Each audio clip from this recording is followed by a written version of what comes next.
আমাদের দেশে মাদ্রাসায় পড়ুয়া ছাত্রদেরকে, বিশেষ করে কওমি মাদ্রাসা যদি পড়ালেখা করে, তো এদেরকে বলে বেকার, সমাজের বোঝা, অপদার্থ, সার্টিফিকেট নাই, মূল্যায়ন নাই, সরকারের কাছে কোনো দাম নাই ইত্যাদি বকে এদের সম্বন্ধে বলে। রাসূল সাল্লাল্লাহু আলাইহি ওয়াসাল্লাম এদেরকে সান্ত্বনা দিলেন, ও তালেবে ইলমেরা ও উলামায়ে কেরামেরা, তোমাদেরকে যদি মানুষ যদি বেকার বলে, সমাজের বোঝা বলে, অপদার্থ বলে, সার্টিফিকেট নাই, চাকরি নাই যদি বলে, তোমাদের কিছু আসে যায় না, তোমাদের কোনো ক্ষতি হয় না।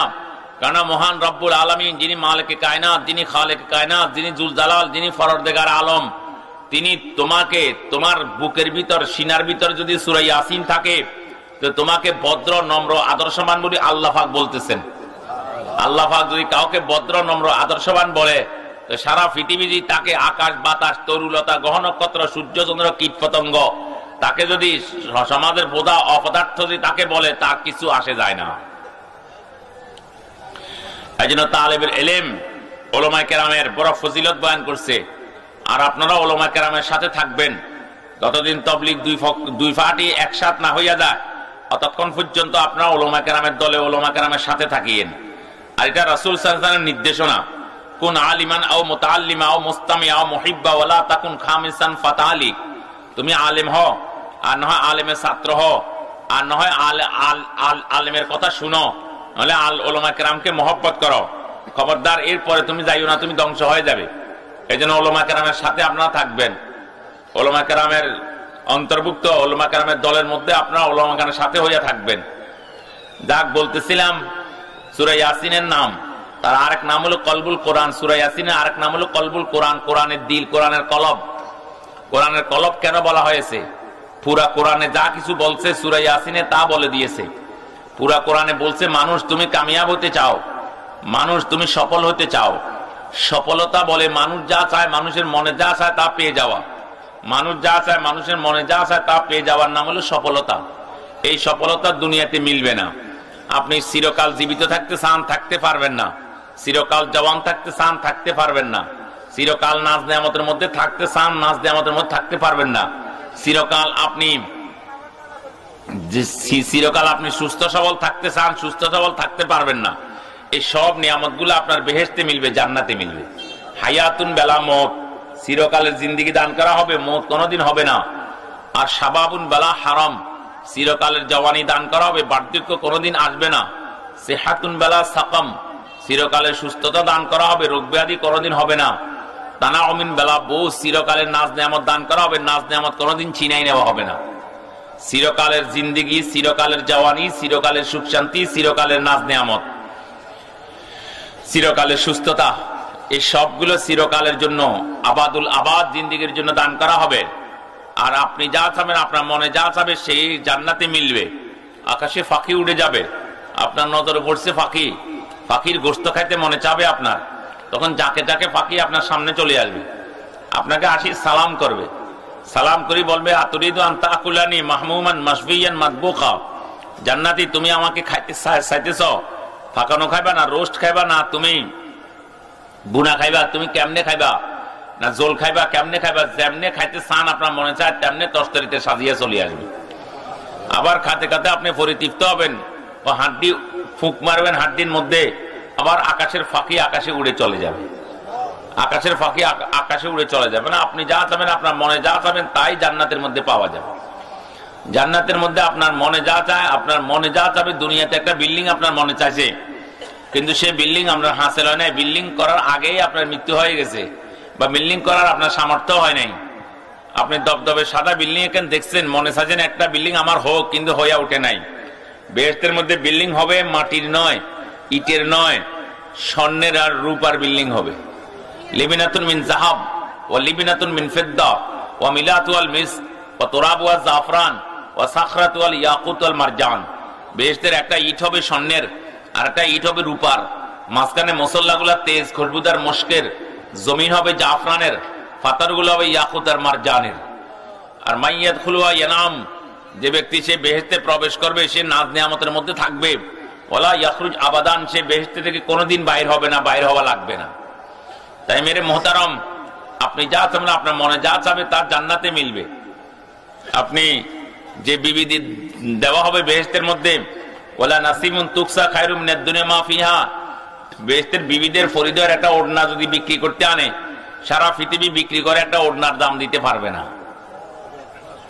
লাউ বাসাকাত ফি সাবার আবহুরিন লাকান আহলা মিনাল আসল, সাদ্দরিয়ার পানিকে যদি একত্রিত করা হয়, বেহেশতের বিবি সমূহ থেকে একটা বিবি যদি থুতু নিক্ষেপ করে, সে পানিগুলা মধুর চেয়ে বেশি মিষ্টি হয়ে যাবে, মধুর চেয়ে বেশি মিষ্টি হয়ে যাবে।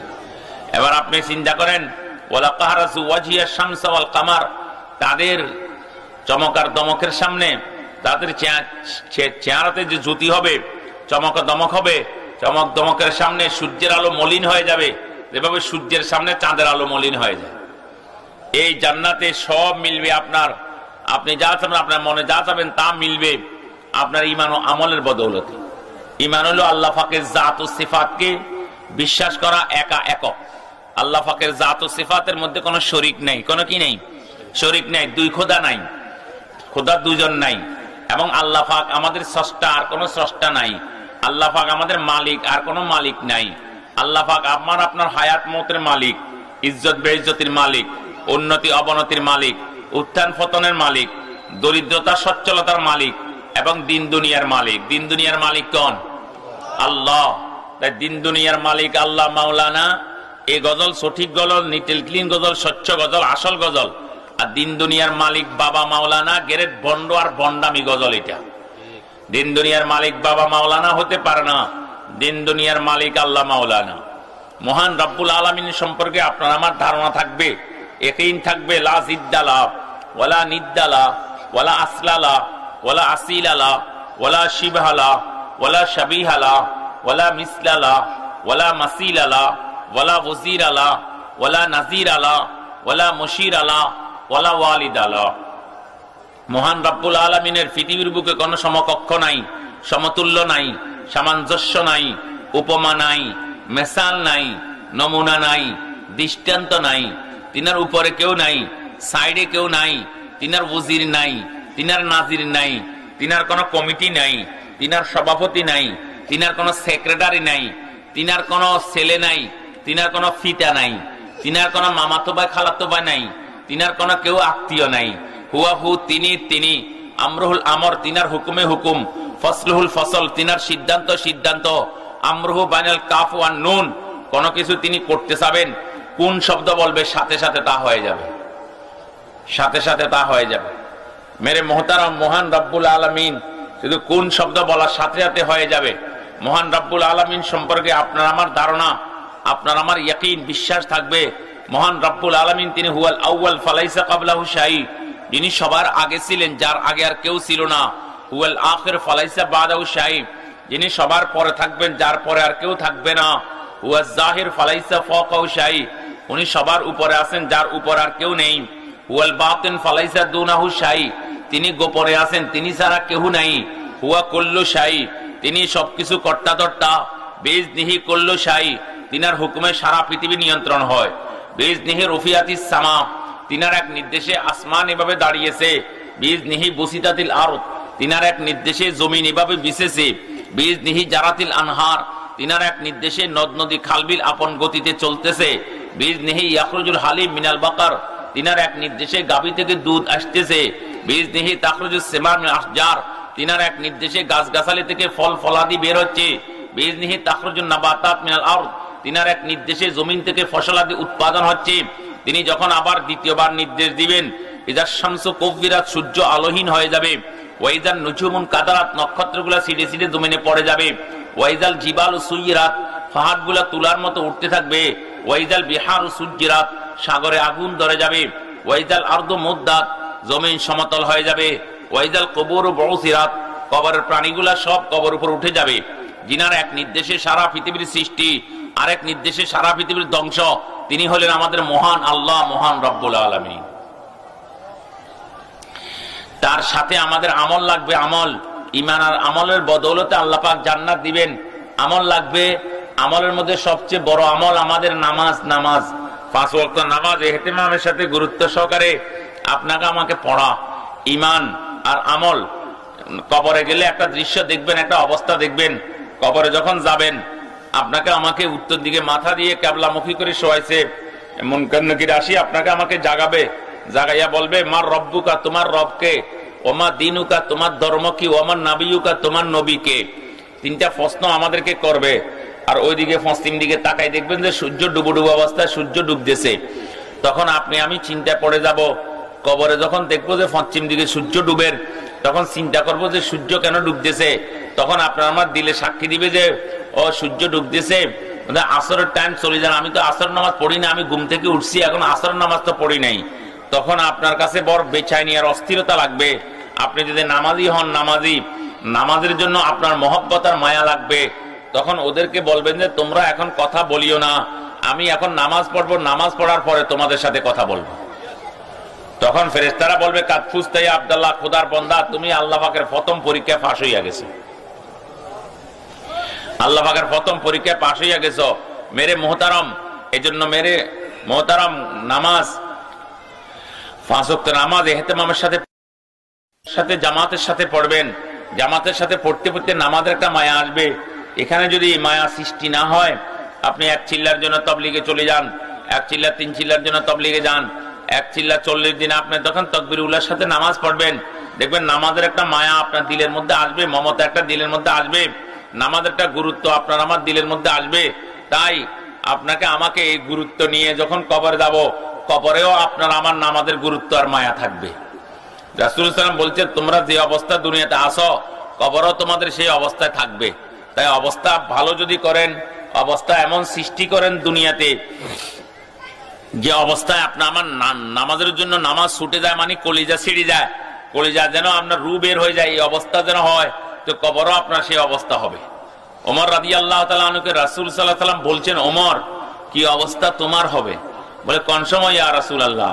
বলে যে সময় তুমি কবরে যাবে, 4 হাত দিক, 2 হাত, 2 হাত পাশ একটা কবরে তুমি থাকবে, অবস্থান করবে। আর ওই সময় মুনকার নাকির আসি তোমাকে প্রশ্ন করবে। তুমি যদি উত্তর দিতে পারো তো ভালো, উত্তর দিতে না পারলে তোমাকে ইয়াজরিবান, সে সজোরে আঘাত করবে ফেরেশতারা। তা কোন রিমাদা, তুমি সালি হয়ে যাবে, ছাই। ওই যে আমরা দাঁত মাজি যে সালি, সালির মতো এরকম বাড়ির লগে সালি হয়ে যাবে, সালি। রাসূল সাল্লাল্লাহু আলাইহি ওয়াসাল্লাম কথা বলার পরে ওমর রাদিয়াল্লাহু তাআলা আনহু বলেন, আকুনু ফি হাযিল হালা ইয়া রাসূলুল্লাহ, আমি বর্তমানে যে অবস্থা আছি সেই অবস্থা আমি থাকবো নি। আমার ইমানি যে অবস্থা, আমার আমলি যে অবস্থায়, আমার এই আকল বিবেক বুদ্ধির যে অবস্থা দুনিয়াতে আছি সেই অবস্থা আমি থাকবো নি। রাসূল সাল্লাল্লাহু আলাইহি ওয়াসাল্লাম বলছেন তোমার সেই অবস্থায় থাকবে। বলে আইজান আকফিকাহুমা ইয়া রাসূলুল্লাহ, তাহলে হুজুর আপনি চিন্তা করিয়েন না, আমি সেই 2 ফেরেশতার জন্য আমি নিজে যথেষ্ট হয়ে যাব। এইজন্য ওমর রাদিয়াল্লাহু তাআলা আনহু সম্পর্কে হাদিসের মধ্যে আসছে, ওনাকে প্রশ্ন করছে মার রব্বুকা, আপনার রবকে? তিনি বলছেন রব্বি আল্লাহ ওমান রব্বুকুমা, আমার রব আল্লাহ, তোমরা বলো তোমাদের রবকে। বলে ওমা দীনুকা, আপনার ধর্ম কি? বলে দীনিয়াল ইসলাম ওমা দীনুকুমা, আমার ধর্ম হলো ইসলাম, তোমরা বলো তোমাদের ধর্ম কি? ওমান নবিয়ুকা, জিজ্ঞাসা আপনার নবীর নাম কি, নবী কি? ফাকালা নবী মুহাম্মদ সাল্লাল্লাহু আলাইহি ওয়াসাল্লাম ওমান নবিয়ুকুমা, আমার নবী হযরত মুহাম্মদ সাল্লাল্লাহু আলাইহি ওয়াসাল্লাম, তোমরা বলো তোমাদের নবীর নাম কি? তারা বলে ওয়া ওয়াজাবা লা নাদরি, আবার আসাল্লাহ ওমর ইলাইনা বলিস না ইলাই। বলে আশ্চর্য কথা, বুঝতে পারলাম না, আল্লাহ পাক কি আমাদেরকে ওমরের কাছে পাঠাইলেন না ওমরকে আমাদের কাছে পাঠাইলেন? প্রশ্নকারীকে উত্তরদাতাকে ব্যাপার বুঝতে পারলাম না। এমন অবস্থা সৃষ্টি হয়েছে কেন? বলে দুনিয়াতে ঈমান আর আমলওয়ালা ছিল। এজন্য আল্লাহ পাকের জাতের সাথে কাউকে শরীক আর অংশীদার করবেন না, খবরদার। পৃথিবীর কোন কালুসা, শানসা, আদমসা, বন্দাসা, মিয়াসা, আলিশা, পাগলা মামা, লেশা মামা, কালু মামা, মাইজবান্ডারি, আমিন বান্ডারি, মতি বান্ডারি, আটরশি, দিবানবাগি, রাজারবাগি, কুতুববাগি, সাইদাবাদী, খবরদার এদের কাউকে আল্লাহ পাকের সাথে শরীক আর অংশীদার করবেন না। মসজিদে আসি আপনি বলবেন দে আল্লাহ দে, ও মাজারে যায় বলবেন দে বাবা দে, তাহলে এটা আল্লাহ পাকের সাথে শরীক আর অংশীদার করা হলো। মসজিদে আসি বলবেন দিন দুনিয়ার মালিক আল্লাহ মাওলানা, বাবার দরবারে যায় বলবেন দিন দুনিয়ার মালিক বাবা মাওলানা, এটা আল্লাহ পাকের সাথে শরীক আর অংশীদার করা হলো। মসজিদে আসি সেজদা দিবেন আল্লাহকে, মাজারে যাইয়া সেজদা দিবেন বাবাকে, জিন্দা বা মুর্দা বাবাকে সেজদা দিবেন, এটা আল্লাহ পাকের সাথে শরীক আর অংশীদার করা হলো। মসজিদে আসি আপনি বলবেন দে আল্লাহ দে, আল্লাহ তুই সমস্যার সমাধান করতে পারো, আমার সমস্যার সমাধান করি দে।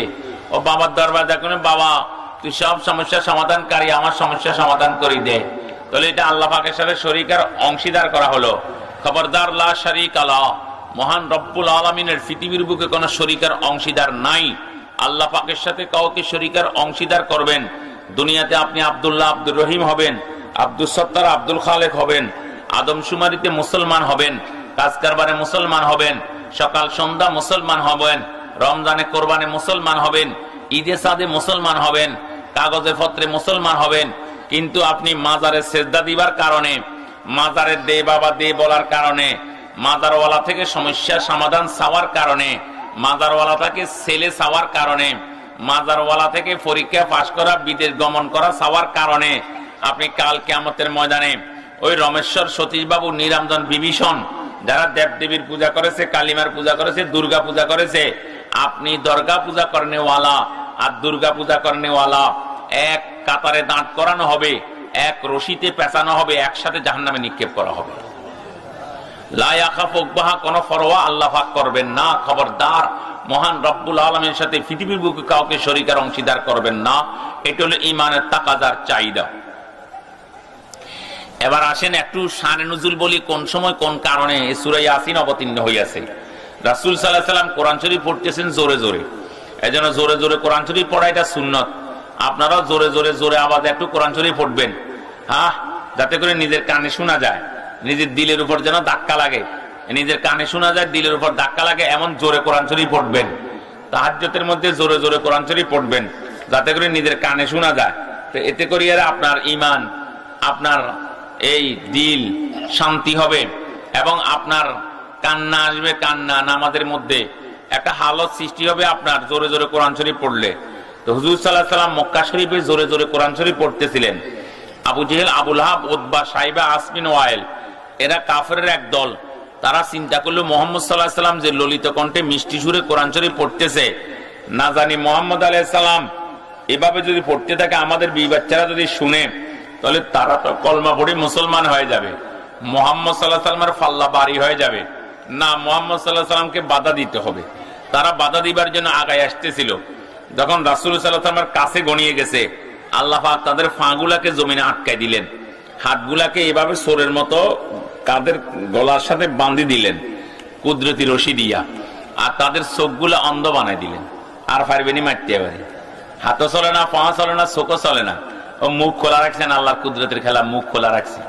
আবার মুখ দিয়ে চিল্লা চিল্লি করতেছে, বাঁচান বাঁচান, আমাদেরকে বাঁচান, মুহাম্মদ সাল্লাল্লাহু আলাইহি ওয়াসাল্লাম আমাদেরকে বাঁচান। মুহাম্মদ আলাইহিস সালাতু ওয়াস সালাম, আপনি আমাদের আত্মীয়, আমরা আপনার আত্মীয়, আপনি কুরাইশ, আমরা কুরাইশ, আপনি আরব, আমরা আরব, আমাদেরকে বাঁচান। মুহাম্মদ আলাইহিস সালাতু ওয়াস সালাম তো ছিলেন দয়ার সাগর, রহমাতাল লিল আলামিন। তিনি আল্লাহর দরবারে দোয়া করতেছিলেন, আল্লাহ এরা আমার আত্মীয়, আমি এদের আত্মীয়, এরা কুরাইশ, আমি কুরাইশ, এরা হলো আরব, আমি আরব, আল্লাহ এদেরকে বাঁচাই দেন, এদেরকে রক্ষা করেন। আল্লাহ পাক মুহাম্মদ সাল্লাল্লাহু আলাইহি ওয়াসাল্লামের চেহারা মোবারকের দিকে তাকাইয়া আল্লাহ পাক তাদের চোখগুলো খুলে দিলেন, হাতগুলো খুলে দিলেন, পাগুলো খুলে দিলেন। তারা স্বাভাবিক অবস্থায় ফিরে আসলো।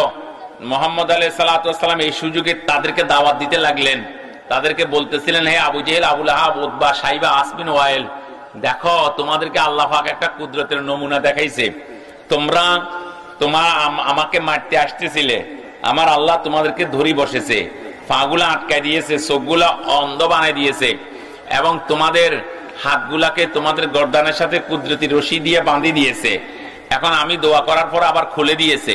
এখন সে আল্লাহকে বিশ্বাস করো, আমি রাসূলকে বিশ্বাস করো, লা ইলাহা ইল্লাল্লাহু মুহাম্মাদুর রাসূলুল্লাহ, কালিমা এটা পড়ো। তারা বলছে, না আমরা কালিমা পড়বো না, আমরা এটা একটা জাদু খেলা দেখাইলেন, একটা জাদু, আমরা কলমা পড়বো না, নাউযুবিল্লাহ মিন যালিক। তারা কলমা পড়ে নাই। হুজুর আলাইহিস সালাতু ওয়াস সালাম অত্যন্ত পেরেশান হয়ে গেলেন, মর্মাহত হলেন, দুঃখিত হলেন। হায়রে, তাদেরকে এত বড় কুদরতের নমুনা আল্লাহ পাক দেখাইলো, কিন্তু তারা কলমা পড়লো না, তারা ঈমান আনলো না। আল্লাহ পাক মুহাম্মদ সাল্লাল্লাহু আলাইহি ওয়াসাল্লামকে সান্ত্বনা দিবার জন্য জিবরাইলকে ডাকি পাঠাইলেন, জিবরাইল জলদি যাও, মুহাম্মদ সাল্লাল্লাহু আলাইহি ওয়াসাল্লামকে সূরা ইয়াসিনের এই বাণী শুনাই দাও, ইয়াসিন ওয়াল কুরআনিল হাকিম ইন্নাকা লামিনাল মুরসালিন। ইয়াসিন মানে ইয়া সাইয়্যিদাল বশর, হে মানুষের সরদারটি, কোরআনে হাকিমের কসম খাইয়া আমি বলতেছি, ইন্নাকা লামিনাল মুরসালিন, আপনি রাসূলদের মধ্যে একজন। আমি স্বয়ং মালিকে কায়নাত, খালিকে কায়নাত, জুল জালাল, ফররদিগার আলম বলতেছি আপনি রাসূল। তাহলে আপনাকে যদি আবু জেহেল, আবু লাহাব, উতবা, সাইবা আসমিন ওয়াইল, আপনাকে যদি রাসূল স্বীকার না করে তাহলে আপনার কিচ্ছু আসে যায় না, আপনার কোনো লাভ ক্ষতি হবে না। কাজে কাজে আপনাকে আমি খোদা বলতেছি, আপনি রাসূল। রাসূল সাল্লাল্লাহু আলাইহি ওয়াসাল্লাম এখানে সান্ত্বনার বাণী আল্লাহ পাক শুনাইলেন। এটা হলো শানুজে। শানুজ থেকে দুই কথা বোঝা গেছে। এক কথা বোঝা গেছে যে রাসূল সাল্লাল্লাহু আলাইহি সাল্লামকে আল্লাহ পাক সান্ত্বনার বাণী শুনালেন, সান্ত্বনা দিলেন, আপনাকে আমি রাসূল বলে স্বীকার করতেছি, তারা রাসূল না মানলেও আপনি রাসূল। দ্বিতীয় কথা দেখাইলেন, আল্লাহ রসুলের সাথে যারা বেয়াদবি করবে তাদের শাস্তি অনিবার্য। এই একটা জিনিস দেখাইলেন। বর্তমানে যে সমস্ত নাস্তিক বেঈমান, ইহুদি নাসারার দালাল তসলিমার বাচ্চারা আল্লাহ রসুলের সাথে যারা বেয়াদবি করতেছে তাদেরকে সাবধান করে দেওয়া হলো, খবরদার। ঢাকা বিশ্ববিদ্যালয়ের অধ্যাপক নিমচন্দ্র ভৌমিক সে বলে, মুহাম্মদ সাল্লাল্লাহু আলাইহি ওয়াসাল্লামকে সর্বকালের সর্বশ্রেষ্ঠ মহামানব মানা এটা অন্য ধর্মকে খাটো করা। কাজে কাজে মুহাম্মদ সাল্লাল্লাহু আলাইহি ওয়াসাল্লামকে সর্বকালের সর্বশ্রেষ্ঠ মহামানব মানা যাবে না। নাউজুবিল্লাহ বলেন। রংপুর মেডিকেল কলেজের অধ্যাপক নুরুন নবী লাইজু সে বলে, মুহাম্মদ সাল্লাল্লাহু আলাইহি ওয়াসাল্লাম নারী লিপসু আর অর্থের লিপসু। নাউজুবিল্লাহ মিন যালিক। যে ঢাকা বুয়েট কলেজের ছাত্র রিয়াদ সে বলে, এটা মোহাম্মদ নয়, এটা মহা আহমক, এটা মহা উম্মাদ।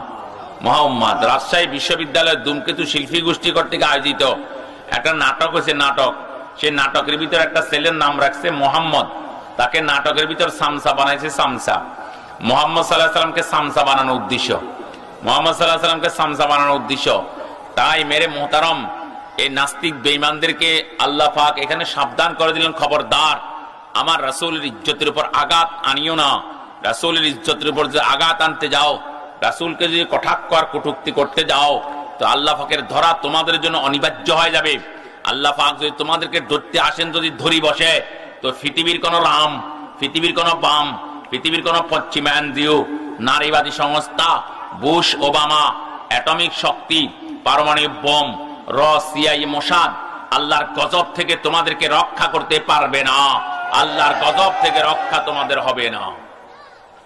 মেরে মোহতারাম, এই নাস্তিক বেঈমানদেরকে আমরা বলে দিতে চাই, নাস্তিক বেঈমানদেরকে আমরা সাবধান করে দিতে চাই, খবরদার এই দেশ বাংলাদেশ নাস্তিকবাদীর দেশ নয়, এটা ফ্রান্স নয়, এটা প্যারিস নয়, আর এটা কোনো যে ভারত নয়। খবরদার, এটা নাস্তিকবাদীর দেশ নয়, এটা 92% মুসলমানের দেশ, এটা শাহজালালের দেশ, এটা শাহপরানের দেশ, এটা তিতুমিরের দেশ, এটা হাজী শরীয়তুল্লাহর দেশ, এটা ইমামউদ্দিন বাঙ্গালীর দেশ, এটা বখতিয়ার উদ্দিন খিজলি রহমতুল্লাহ আলাইহির দেশ। এই দেশে নাস্তিকবাদীর আস্ফালন, এই দেশে নাস্তিক বেঈমানদের আস্ফালন বাংলার জমিনে কোন অবস্থায় মেনে নেওয়া হবে না, কোন অবস্থায় সহ্য করা যাবে না।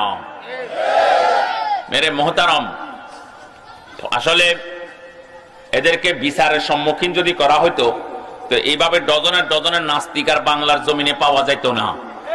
এদেরকে যদি যে সময় দাউদ হাজার বের হয়েছিল, তাকে যদি বিচারের কাঠগড়ায় খাড়া করা হইতো, তো সালমান রুশদি আর এই জমিনে বের হইতো না। সালমান রুশদির যদি বিচার করা হইতো, তাহলে এই জমিনে তসলিমা নাসরিন আর পাওয়া যেত না। তসলিমা নাসরিনের যদি বিচার করা হইতো, তো ফরিদা রহমান আর বের হইতো না। ফরিদা রহমানের যদি বিচার করা হইতো, এই জমিনে কবি শামসুর রহমান আর বের হইতো না। কবি শামসুর রহমানের বিচার করা হলে কবির সদরি আর এই জমিনে বের হইতো না। কবির সদরি যদি বিচার করা হইতো, হুমায়ুন আজাদ আর এই জমিনে বের হইতো না। হুমায়ুন আজাদের বিচার করা হলে ডক্টর আহমদ শরীফ আর এই জমিনে পাওয়া যেত না।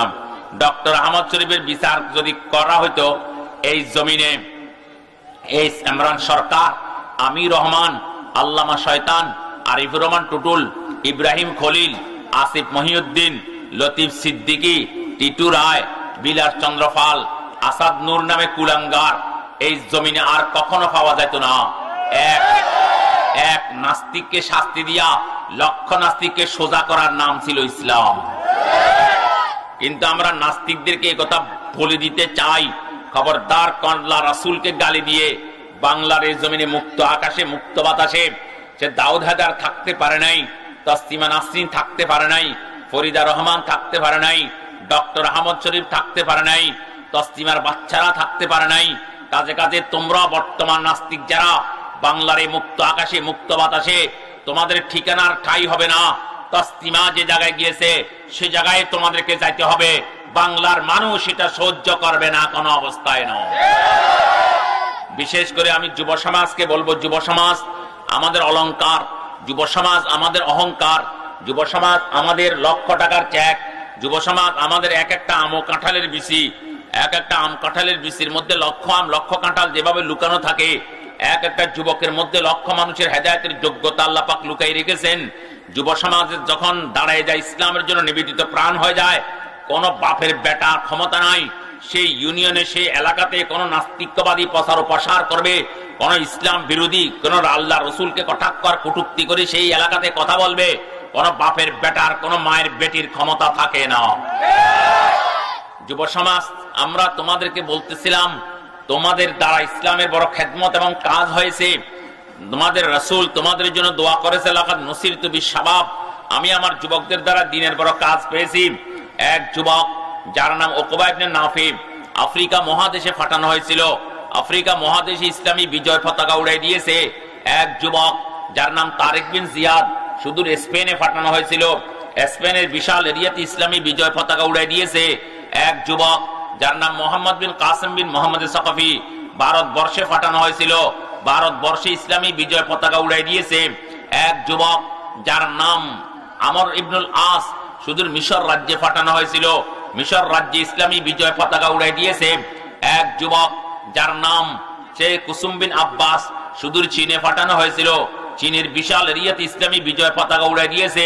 তিন যুবক যাদের নাম যায়েদ ইবনে হারেসা, জাফর তৈয়ার, আব্দুল রাওয়াহা, তিনজনকে সুদূর জর্দান পাঠানো হয়েছিল, জর্দানের বিশাল এরিয়াতে ইসলামী বিজয় পতাকা উড়াই দিয়েছে। এক যুবক যার নাম সালাউদ্দিন আইয়ুবী, সুলতান মাহমুদ গজনবী, দেশকে দেশ কিল্লাকে কিল্লা বিজয় করেছে। তাই যুব সমাজ তোমাদের দ্বারা ইসলামের বড় খেদমত হয়েছে। শুধু ইসলামের খেদমত নয়, তোমাদের শক্তি যখন দুনিয়ার কাজে লেগেছে, দুনিয়া এসে জমিন থেকে আকাশে উঠে গেছে। বাংলাদেশের 52 সালে তোমাদের শক্তি যখন কাজে লাগাইছ, 52 সালের ভাষা আন্দোলন কামিয়াব, সে সফল হয়েছে। 69 যখন গণ অভ্যুত্থান চলতেছিল, তোমাদের শক্তিকে যখন গণ অভ্যুত্থানে লাগাইছ, তোমাদের গণ অভ্যুত্থান সফল হয়েছে। 71 যখন স্বাধীনতা বিপ্লব চলতেছিল, তোমাদের শক্তিকে যখন স্বাধীনতা বিপ্লবে লাগাইছ, স্বাধীনতা বিপ্লব সফল হয়েছে। 75 যখন সিপাহী বিপ্লব চলতেছিল, তোমাদের শক্তিকে যখন সিপাহী বিপ্লবের মধ্যে লাগাইছ, 75 সিপাহী বিপ্লব সফল হয়েছে। 90 যখন স্বৈরাচার পতন আন্দোলন চলতেছিল, তোমাদের শক্তিকে যখন স্বৈরাচার পতন আন্দোলনে কাজে লাগাইছ, স্বৈরাচার পতন আন্দোলন বাংলার জমিনে সফল হয়েছে। 94 যখন কুখ্যাত তসলিমা নাসরিনের আবির্ভাব হলো, দেশ জাতি ইসলামের বিরুদ্ধে বিষোদাগার করতেছিল, আল্লাহ রসুলের বিরুদ্ধে কটাক্ষ আর কটূক্তি করতেছিল। যুবকেরা যখন টেকনাফ থেকে তেতুলিয়া, রূপসা থেকে ফাতুরিয়া যখন স্লোগান তুললো, এক দফা এক দাবি, তসলিমা তুই কবে যাবি, যে তসলিমা সারা জিন্দগি ইসলামকে বোরকাকে গালি দিয়েছিল, সেই তসলিমা যুবকদের তাড়া খেয়ে রাত্রের অন্ধকারে বোরকা পরে বাংলার জমিন থেকে রাত্রের অন্ধকারে ভাগতে বাধ্য হয়েছে। তাই তসলিমা যাওয়ার ফক্কালে বর্ডারে কিছু ডিম ছেড়েছে, ডিম, এই ডিম থেকে কিছু বাচ্চা ফুটেছে, বাচ্চা, এই বাচ্চাদের নাম হলো এস ইমরান সরকার, আমির রহমান, আল্লামা শয়তান, আরিফুর রহমান টুটুল, ইব্রাহিম খলিল, আসিফ মহিউদ্দিন, লতিফ সিদ্দিকী, টিটু রায়, বিলাস চন্দ্র পাল, তা আসাদ নূর। এই বাচ্চারা এখন ইসলামের বিরুদ্ধে বিষোদাগার করতেছে, ইসলাম আল্লাহ রসুলের বিরুদ্ধে কটূক্তি আর কটাক্ষ করতেছে। তোমরা যদি সোচ্চার হও, নাস্তিক বেঈমানদেরকে এই কথা জানিয়ে দাও, বাংলার এই জমিন নাস্তিকবাদের জমিন নয়, এই জমিনে অতীত কোন অবস্থা আল্লাহ রসুলের বিরুদ্ধে বিষোদাগার মানে নাই, সহ্য করে নাই। তাদের বিরুদ্ধে কঠিন প্রতিরোধ এবং তাদের বিরুদ্ধে কঠিন বিক্ষোভ চলেছে। ভবিষ্যতে যদি তার আল্লাহ রসুলের বিরুদ্ধে কোনো যে কটাক্ষ আর কটূক্তি দেখা যায়, কোন খান থেকে শোনা যায়, টেকনাফ থেকে তেতুলিয়া, রূপসা থেকে ফাতুরিয়া, এই সারা বাংলাদেশের সব খান থেকে একসাথে প্রতিরোধ গড়ে তোলা হবে, একসাথে বিক্ষোভ করা হবে। তারপর নাস্তিকবাদের ঠাঁই আর ঠিকানা বাংলার জমিনে দেওয়া হবে না।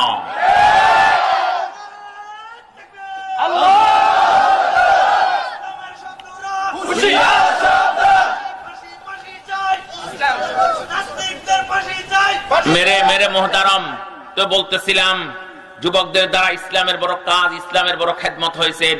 যুবকেরা ইসলামের বড় দুর্দিনে ইসলামের বড় সাহায্য করেছেন। তাই ইসলামের যেই কোনো মুহূর্তে, যেই কোনো সুযোগে আমাদের যুবকেরা যখন আগে বাড়বে, ইনশাআল্লাহুল আজিজ, আল্লাহ পাক চাইতো এই নাস্তিক বেঈমানরা বাংলার জমিন থেকে তাদের সেই মাংতার মতো তারা বাঁধতে বাধ্য হবে। লোক একটারে মানুষ মাংতা বলতো, মাংতা। মাংতা তো চিনেন, যে মানুষের সাথে ঝগড়া করে, কচিয়া করে, মানুষের মা মাসিদের গাইল্লা, এদের মাংতা কয়। কোন বাড়ির নামও মাংতা বাড়ি আছে, যে বাড়ির সবসময় ঝগড়া ফাসাদ লাগিয়াই থাকে, তো এর মানুষের নাম সে মাংতা হয়। তো লোক একটারে মানুষ মাংতা বলতো। সে একদিন চিন্তা করলো, আমি আর এই দেশে থাকবো না, আমি চলে যাব করাচিতে, তো মানুষ আমাকে পাবেও না আর মাংতা বলতে পারবে না। তো রাত্রের অন্ধকারে 12টা বাজে ফ্লাইট করছে। ফ্লাইট করে সে বাংলাদেশ থেকে করাচি চলে গেছে। করাচি এয়ারপোর্টে ইমিগ্রেশনে পাসপোর্ট দিছে। পাসপোর্ট দিবার পরে ইমিগ্রেশন ওয়ালার দিকে হা করে তাকায় রয়েছে। তো ইমিগ্রেশন অফিসার মনে করছিল কিছু বলবে, কিছু বলতে, তো উর্দুতে জিজ্ঞাসা করে, ক্যা মাংতা হ্যায়, ক্যা মাংতা, ক্যা মাংতা হ্যায়, ক্যা মাংতা। একটা উর্দু কথা, আরে কি চাইতেছ, কি বলতেছ, কি চাও আমার কাছে। তো হে বেকুব মনে করছিল হেরে মাংতা বলতেছে।